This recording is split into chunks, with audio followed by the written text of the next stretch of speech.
Every amateur actor begins with passion. It is not about perfection. It is about presence. Welcome to FTH Cine Classroom. నా పేరు TSN చారి. FTH film స్కూల్లో acting ఫ్యాకల్టీగా work చేస్తున్నాను. నేను యాక్టర్ని, డైరెక్టర్ని, theatre ప్రాక్టీషనర్ని కూడా. Welcome to FTH మరొకసారి. ఈరోజు amateur qualities గురించి నేను మాట్లాడబోతున్నాను. అసలు అమెచ్యూర్ క్వాలిటీస్ వల్ల యాక్టర్స్కి ఎటువంటి ఇబ్బంది కలుగుతుంది, ఏమేం ప్రాబ్లమ్స్ వస్తాయన్న విషయాన్ని ఈరోజు మనం తెలుసుకుందాం. అమెచ్యూర్ క్వాలిటీస్ చెప్పే ముందు, ఈ అమెచ్యూర్ క్వాలిటీస్ ఉండడం వల్ల మనం చాలా ఇబ్బందులు ఫేస్ చేస్తాం. అది నిజ జీవితంలో కావచ్చు, ఇటు యాక్ట్ చేసేటప్పుడు కెమెరా ముందు కావచ్చు, స్టేజ్ మీద కూడా కావచ్చు, చాలా ఇబ్బందులు పడతాం మనం. అయితే ఆ అమెచ్యూర్ క్వాలిటీస్ని మనం రిమూవ్ చేసుకోవాలి. ఇది మన ఎక్స్పీరియన్స్ మీద వస్తుంది. కొన్ని మనల్ని మనం అర్థం చేసుకొని కరెక్షన్ చేసుకోవడం మూలంగా కూడా ఈ అమెచ్యూర్ క్వాలిటీస్ని మనం రిమూవ్ చేసుకోవచ్చు. లేకుంటే అమెచ్యూర్ క్వాలిటీస్ మనలో ఉండిపోతే మాత్రం, అంటే ఇవి అందరికీ ఒకే రకంగా అమెచ్యూర్ క్వాలిటీస్ ఉంటాయని రూల్ లేదండి. కొంతమంది కొన్ని క్వాలిటీస్ ఉంటాయి, కొంతమంది కొన్ని క్వాలిటీస్ ఉంటాయి. అవి ఏంటో మనం గుర్తించి వాటిని రిమూవ్ చేసుకుంటే అది నిజ జీవితంలో కావచ్చు, కెమెరా ముందు కావచ్చు, స్టేజ్ మీద కావచ్చు, ఇది మనకు చాలా ఉపయోగపడుతుంది. ఓకే, ఫస్ట్ అమెచ్యూర్ క్వాలిటీస్లో ఫస్ట్ జనరల్గా మనం మాట్లాడేటప్పుడు, రా సరిగ్గా చూడరా, ఎక్కడ మాట్లాడుతున్నావు, వినపడలా, సరిగ్గా నించో, ఏంట్రా అలా ఉన్నావు, ఇలా చాలా రకాలు మనం నిజ జీవితంలో వినుంటాం. అంటే అమెచ్యూర్ క్వాలిటీస్ అవన్నీ కూడా ఏంటంటే, చాలామంది స్టేజ్ ఫియర్ ఉంటుంది. నాటకాలు వేసేటప్పుడు స్టేజ్ మీద రాగానే చాలా భయం పడతారు. ఆ భయం మూలంగా తను చెప్పాల్సుకున్న డైలాగులో, చేయాల్సిన సీను సరిగ్గా చేయలేరు. సభా కంపం అని తెలుగులో అంటారు, ఇంగ్లీష్లో స్టేజ్ ఫియర్ అంటారు. స్టేజ్ మీద చేసే స్టేజ్ ఫియర్, కెమెరా వస్తే కెమెరా ఫియర్. బయట గలగల మాట్లాడతారు, కెమెరా ఆన్ చేయగానే చిన్న తెలియనటువంటి ఒక భయం వాళ్ళ ఫేస్లో కనిపిస్తుంది. ఇవన్నీ కూడా అమెచ్యూర్ క్వాలిటీసే. సభాకంపం ఇలా చెప్పుకుంటూ పోతే అన్వాంటెడ్ మూమెంట్స్, అసందర్భ కదలికలు. ఇప్పుడు నేను మీతో మాట్లాడుతున్నాను, నేను మీతో మాట్లాడుతూ నేను అటు ఇటు తిరుక్కుంటూ మాట్లాడుతున్నాను అనుకో, ఇది కానీ పిచ్చా, ఏంటి అలా తిరుగుతున్నాడు, సరిగ్గా నించొని చెప్పు అని విసుక్కుంటాం. ఇది కూడా అమెచ్యూర్ క్వాలిటీ కిందే వస్తుంది. తర్వాత మనం చిన్నప్పుడు ఫోటో స్టూడియోకి వెళ్తాం. ఫోటో స్టూడియోకి వెళ్ళగానే అప్పుడు బాగానే ఉంటాం, ఓకేమ్మా స్మైల్ అని ఫోటో క్లిక్ చేసే టైంకి బిగుసుకుపోతాం, బిగుసుకుపోతాం. ఎందుకు? భయం, మన లోపల భయం. ఇంకా ఆర్టిస్టుల పరంగా మనం మాట్లాడుకుంటున్నాం కాబట్టి డైలాగులు, అవతల వాళ్ళు డైలాగులు చెప్తున్నారనుకోండి, మనకు తెలియకుండానే మనం ఆడియన్స్గా అయిపోతాం. భలే చెప్తున్నారా అని ఇన్వాల్వ్ అవుతాం. అది కూడా యాక్టర్కి అమెచ్యూర్ క్వాలిటీ కిందే వస్తుంది. ఇంకొకటి, అవతల వాళ్ళు డైలాగ్స్ చెప్తున్నారనుకోండి, అది మనం సరిగ్గా వినకుండా ఉంటాం.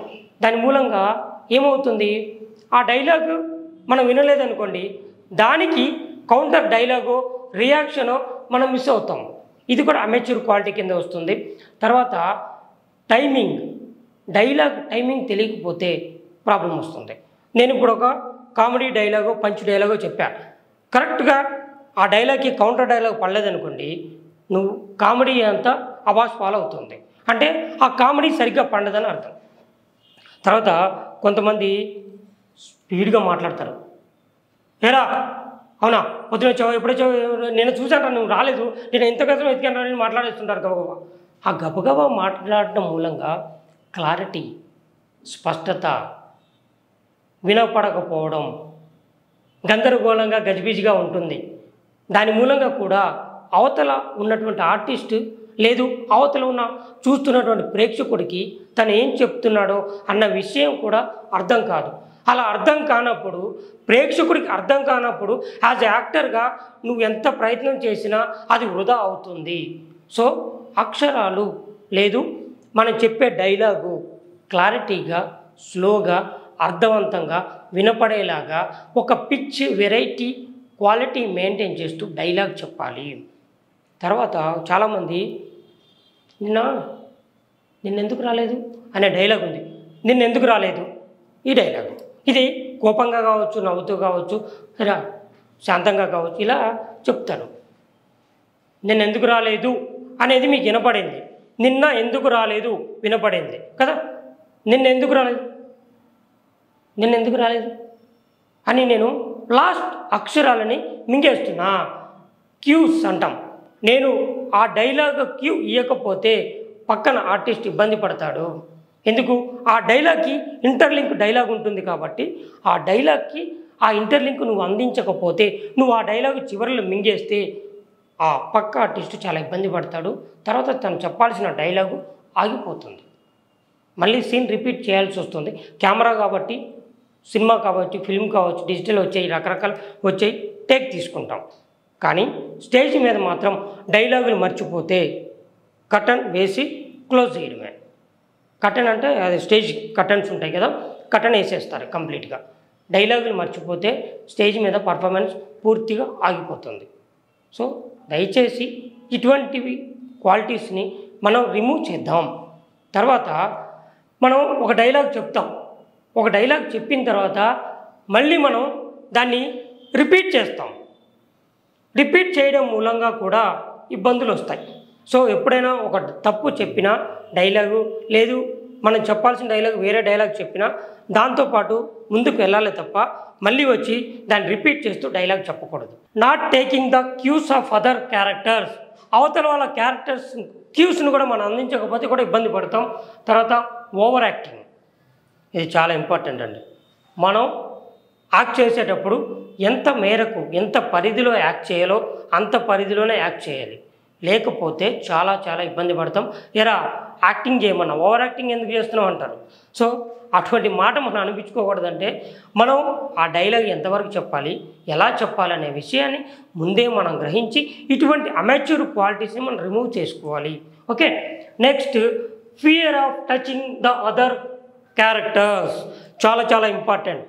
చాలామందికి ముట్టుకోవడం అంటే అదర్ క్యారెక్టర్, పక్క క్యారెక్టర్ ఉంది, వాళ్ళని ముట్టుకొని మాట్లాడాల్సి వస్తుంది, హక్ చేసుకొని మాట్లాడాల్సి వస్తుంది.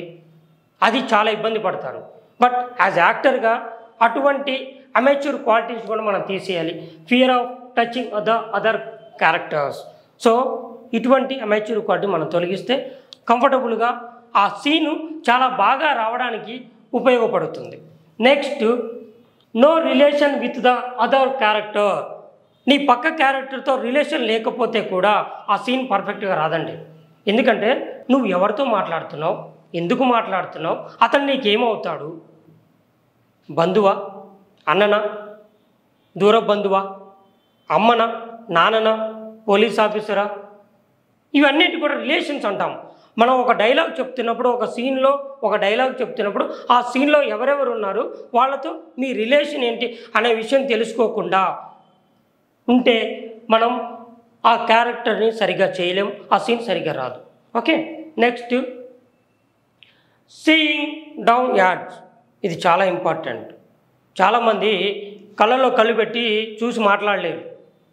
పక్క తిప్పి అవునా సరే వచ్చాను, క్యారెక్టర్ ఇక్కడ ఉంటుంది, మనం మాట్లాడేటప్పుడు మాట్లాడతాం, లేదు కిందకు చూసి ఇలా మాట్లాడతాం.